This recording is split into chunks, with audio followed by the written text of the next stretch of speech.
Olá, tudo bem? Sou o Sandro Stavale e está começando o nosso quarto programa Visão Kardecista. Quero primeiramente agradecer, antes de falar de um tema extremamente interessante, agradecer os e-mails que nós estamos recebendo. Agradecer um e-mail de uma moça.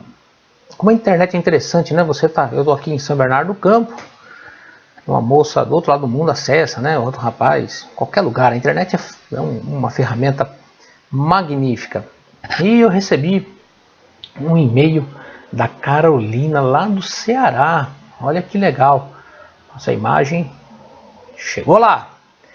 E ela agradece pelos vídeos, pela forma tranquila e de uma linguagem muito fácil que a gente fala. Já é o quinto ou sexto e-mail, até mais, né? Que a gente recebe falando que a gente tem uma linguagem muito fácil. Que bom, essa realmente é a intenção, é falar de uma forma muito tranquila, de uma forma muito fácil.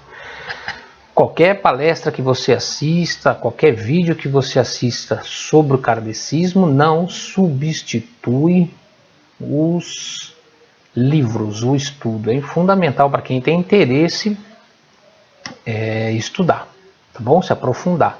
Já passei alguns programas passados, os livros que você pode ler. Assiste no outro vídeo lá que tá lá, tá bom? Muito bem.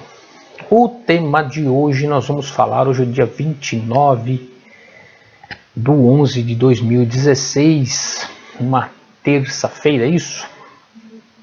E nós acordamos com uma notícia muito triste.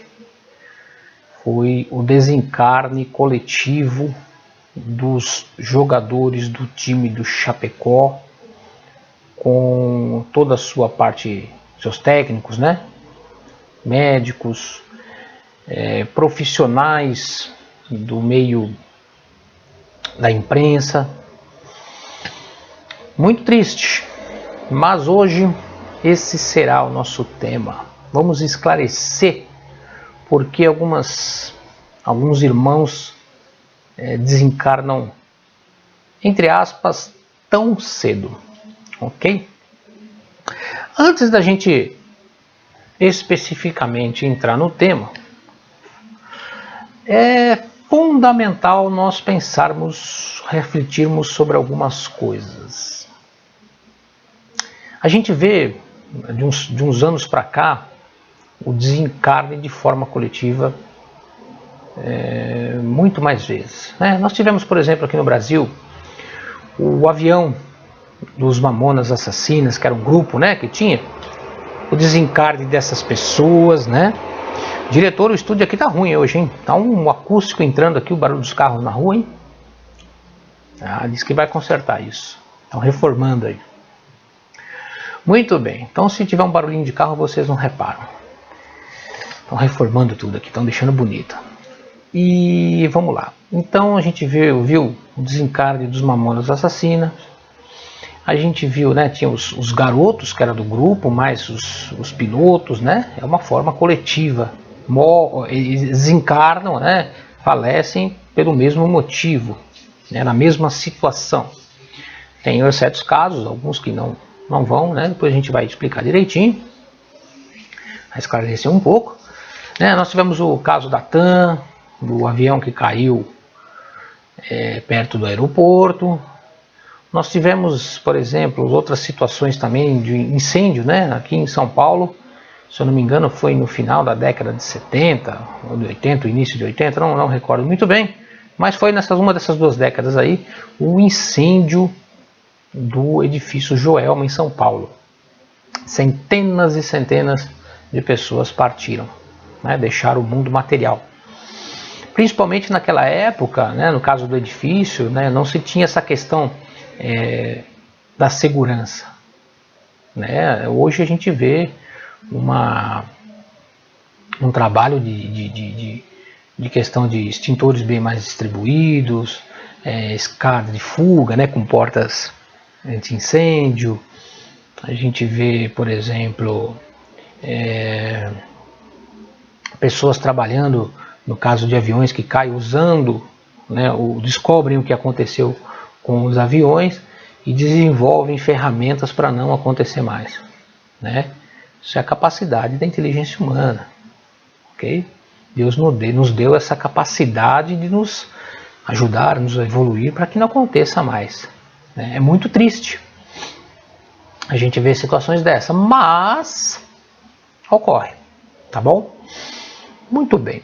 Então a pergunta que eu faço aos senhores e às senhoras é: nós encarnamos na Terra, temos uma data para chegar e temos uma data para sair. Exceto os casos quando a pessoa tira a própria vida, que é no caso do suicídio. E aí ele tem consequências gravíssimas, tá? Porque ninguém tem o direito de tirar a vida de ninguém, nem a própria vida, só Deus. E aí a gente encarna, a gente aprende aqui na Terra. Quando a gente encarna, nossos pais, né, ou tios, avós, nos ensinam que a gente tem que estudar, tem que trabalhar, tem que crescer, tem que evoluir. Olha, essa reforma hoje aqui no estúdio está prejudicando esses áudios, esses barulhos de carro, de gente gritando, hein? Desculpem, vai melhorar, vai ficar bonito. Então, acontece de a gente aprender que a gente tem que estudar, tem que trabalhar, é natural. E isso não é errado não, meus amigos. Isso faz parte da vida. O espírito precisa disso para crescer, para evoluir, para aprender, desde que haja disciplina e moderação. A gente não pode levar tudo isso como uma prioridade, os bens materiais. Não, a gente tem que aprender a ter equilíbrio nas coisas, afinal em tudo. E falando de avião, tá passando avião agora aqui, helicóptero. Hoje isso tudo tá uma beleza. Mas, se você escutar carro, helicóptero passando, gente gritando lá fora, é natural. Arrancaram meia parede aqui, tá uma beleza. Mas o importante é a mensagem, não é verdade? Tá falando o quê? Falou que eu tô chato hoje. Esqueci. Mas enfim, então a gente vê essa parte da evolução. A gente tem que evoluir, tem que crescer, tem que aprender, não é verdade? E os bens materiais nos ajudam desde que hajam moderação. A gente não pode esquecer que nós somos espíritos que estamos encarnados e um dia a gente vai partir. E aí eu pergunto para você, meu irmão e minha irmã, o que a gente leva da Terra? O carro 0 km a gente leva? Os cartões de créditos, os cheques, a nossa casa, aquela mobília que a gente adora, aquela televisão de plasma bonita que a gente comprou, esta câmera que está me filmando, a gente não leva nada. Materialmente, nada. Nem o próprio corpo que é emprestado, nem esta roupa que é nos emprestada a gente leva. A única coisa que a gente leva são as nossas ações. O bem e o mal, tudo que a gente fez, tudo que a gente aprendeu, aqui esta consciência, que nem eu já disse no passado, em outros vídeos, é a consciência que a gente leva. São os ensinamentos, aquilo que nós aprendemos, e ali seremos colocados ali na balança, olha o que você fez de bem, o que você fez de mal, né? Porque você fez, vai ter que, entre aspas, pagar pelo que você fez, suprir esta dívida que você fez, né? O que você fez de bom, você terá os seus méritos por isso, e ali no mundo espiritual nós vamos continuar sempre aprendendo. O que for de mal que nós fizemos, de maldade ao nosso próximo, nós vamos reencarnar de novo e suprir essas dívidas. Maldade do Pai? Não, é o perdão que Ele está te dando, é a oportunidade de devolver aquilo que nós fizemos, né? de suprir aquilo que nós fizemos de maldade para o próximo. Ok? Isso não significa que nós temos, que somos um boneco na mão do Pai. Ele te deu o livre-arbítrio. Tem situações que já estão marcadas a gente passar. O Chico dizia, tudo aquilo que está predestinado a você dará um jeito de chegar até ti. Não tem, né? Tem coisas que tá no seu karma para passar. Agora, isso não significa que você tem que aceitar aquilo, oh meu Deus, eu aceito tudo. Não, você tem que trabalhar para sair daquela situação, para crescer, para produzir, aprender, ok? Então, a única coisa que não tem data certa é o suicídio. Isso, eu vou fazer um programa depois só disso. Isso tem consequências gravíssimas para o espírito, né? Você não tem o direito de tirar a vida, a própria vida. Aí você diz, ah, mas não tem o livre-arbítrio, eu posso fazer o que eu quiser? Nem tudo, tá bom? Aí você me pergunta, meu caro irmão, o que tem que ver com o voo do Chapecó que caiu? Tudo aquela situação. Primeiro, a gente tem que refletir que às vezes a gente está preocupado com a porta do carro que bateu, não que você tem que andar com o carro todo estourado, que você tem que ser desmanzelado, dane-se, tanto faz. Não, não é isso. Mas não ter como prioridade máxima os bens materiais. A gente tem que viver intensamente. E quando eu digo viver intensamente, não significa que você tem que sair usando droga, bebendo tudo que é tipo de bebida, fazendo bagunça, não respeitando ninguém. Não, pelo contrário. É momento da gente unir as pessoas, dar valor às pequenas coisas, ao bom dia do vizinho. A querer passar, em vez... Eu tenho muita família, às vezes, que fica um para cada lado, que eu já disse aqui, jogado no seu smartphone. Não, a gente tem que aproveitar no sentido de ficar mais com a família, de ficar mais com os amigos, sair para tomar um café. Pode tomar uma cervejinha, qual é o problema desse? Que seja moderado, que você não saia bebendo todo, estragando, estourando seu corpo por dentro, pegando o carro, batendo. Não estou dizendo isso, mas você pode sentar com o seu filho, tomar uma cervejinha ali sem álcool, comer um negocinho, conversar bastante, dialogar. É isso que a gente tem que viver, isso que a gente vai levar para o plano espiritual.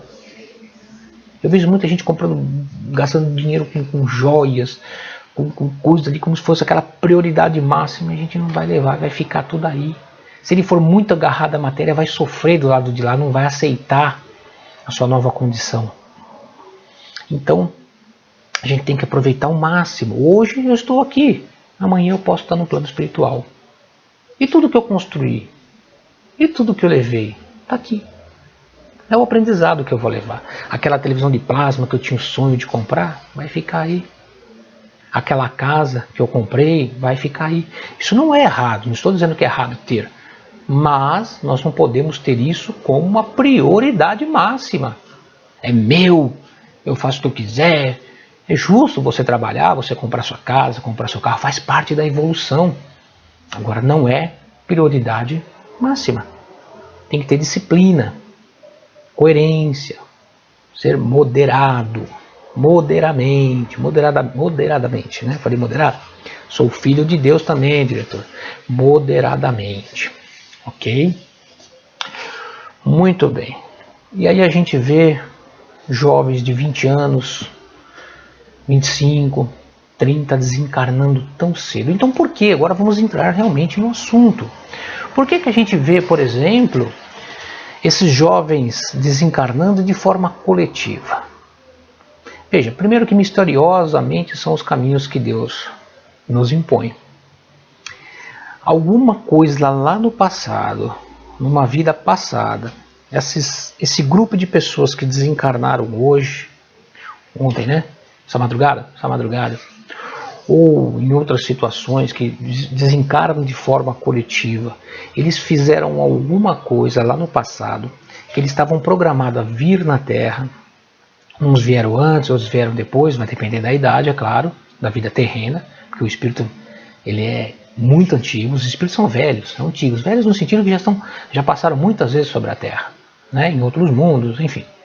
Mas enfim, então eles fizeram alguma coisa, né, e eles precisavam encarnar, precisavam ser induzidos a praticar a mesma atividade, no caso o futebol, ou os jornalistas que estavam cobrindo aquela atividade, e que desencarnassem juntos. Por quê? dívidas do passado. Como regra geral, pode ser uma dívida que eles tiveram lá no passado e precisavam vir juntos. É a oportunidade que Deus está dando de resgatar aquilo que fizeram. Não estou dizendo que eles são ruins, são pessoas... Não, não é isso que eu estou dizendo. São espíritos que nem nós. São seres humanos que nem nós, que tinham alguma coisa predestinada a vir para passar por essa situação. E assim se cumpriu. Então, kids com Deus. Cumprir o seu papel. Aí você vai me falar, mas Sandro, poxa, e a família que fica? Vamos lá, vamos entrar num ponto agora principal. O que acontece quando o espírito está para desencarnar? O diretor falou que eu mexo muito as mãos. Tá bom, diretor, vamos ficar que nem um boneco. Veja bem, quando a gente vai desencarnar, os espíritos, aqueles tarefeiros que falam, né, que estão do outro lado, pode ser parentes, pode ser os anjos guardiões, eles ficam trabalhando para quê?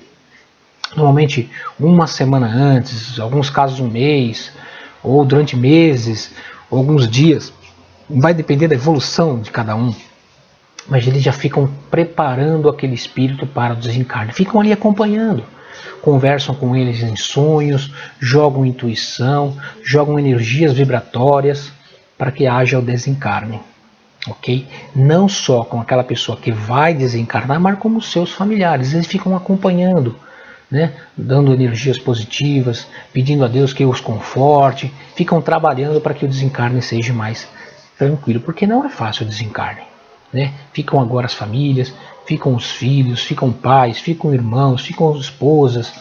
Não é fácil. Dizer que é fácil não é. Tem o cara da portaria que está tossindo, eu estou escutando daqui, meu. Mas tá bom. É gostoso de ver, né? Muito bem, então, brincadeiras à parte, a gente precisa tratar isso de uma maneira muito tranquila, estudar para poder entender, ok? Então esses tarefeiros, esses espíritos, às vezes pode ser parentes que desencarnaram antes, já ficam preparando. Eu vi, por exemplo, na internet, eu acabei de receber pelo WhatsApp agora há pouco uma imagem, a gente grava esse programa por volta das 2 horas da tarde, eu vi uma imagem deles dentro do avião filmando, né? Os jogadores filmando dentro do avião. Naquele momento, que a gente não tem essa clara evidência de ver espíritos, né? Estavam cheios de espíritos ali trabalhando para que houvesse o desencarne. Estavam ali do lado, jogando, orando, jogando vibrações, trabalhando para que pudessem retirar o espírito do corpo carnal. Estavam cheios, já estavam ali preparando. Muito bem, por que uns vão mais cedo, outros vão mais tarde? Por luxo de Deus? Não, cada um tem o seu tempo na Terra. Né, tem duas correntes aí, tem um escritor que ele tem uma corrente que eu particularmente não concordo muito, mas é a forma dele ver, eu respeito. Eu não me recordo o nome do caro amigo, mas ele diz uma coisa, ele diz assim, que feliz daquele espírito que encarna e vai embora logo. Porque ele entende que o espírito num corpo carnal é uma prisão. Eu acho que quanto mais vida terrena, melhor é, porque é melhor o aprendizado. Porém, não é isso, não é nós que decidimos isso, é Deus. Né? E tem outros que dizem que devemos encarar de uma forma natural, quando ocorrer, é dolorido, é doído, mas é um espírito que está em evolução e que ele tem seu tempo em tudo, ok? Que é triste ver, realmente é triste ver um jovem, às vezes 16, 17, 18, 20 anos indo embora, né? Esse pequeno espaçamento que a família tem desse espírito, né, que se foi, esse breve afastamento é muito duro, não é fácil, né? Por isso que nós temos que orar com muita tranquilidade. Chico dizia que a saudade é algo que dói nos dois mundos, e nós temos que orar com muito amor, pedir para que esse irmão caminhe e não fique ali atrapalhando com o choro, com as lágrimas, com o ódio, com o rancor a Deus, porque aquele espírito está no outro mundo, ele sofre com isso também, ele recebe todas essas energias. Então a gente tem que agradecer a Deus, pedir para que Ele venha e nos auxilie, nos ajude a passar por mais um ensinamento. Meus irmãos, eu peço para que Jesus possa derramar sobre essas famílias de Chapecó e outras famílias desses parentes que estejam em qualquer outra parte deste mundo, muita paz, muita tranquilidade, possam confortá-las, que elas possam aceitar de uma maneira muito mais tranquila. E que derrame sobre esses jovens, essas pessoas, ou os não jovens carnalmente, né, dito, assim dito, que se foram, possam aceitar a sua nova condição, lembrar daquilo que combinaram antes de sair do mundo espiritual, vir para este mundo, e que possam aceitar a nova situação e que possam ajudar no conforto de suas famílias que aqui ficaram. Um grande abraço, um grande beijo, fiquem com Deus, que nosso Senhor Jesus proteja a todos. Até a próxima.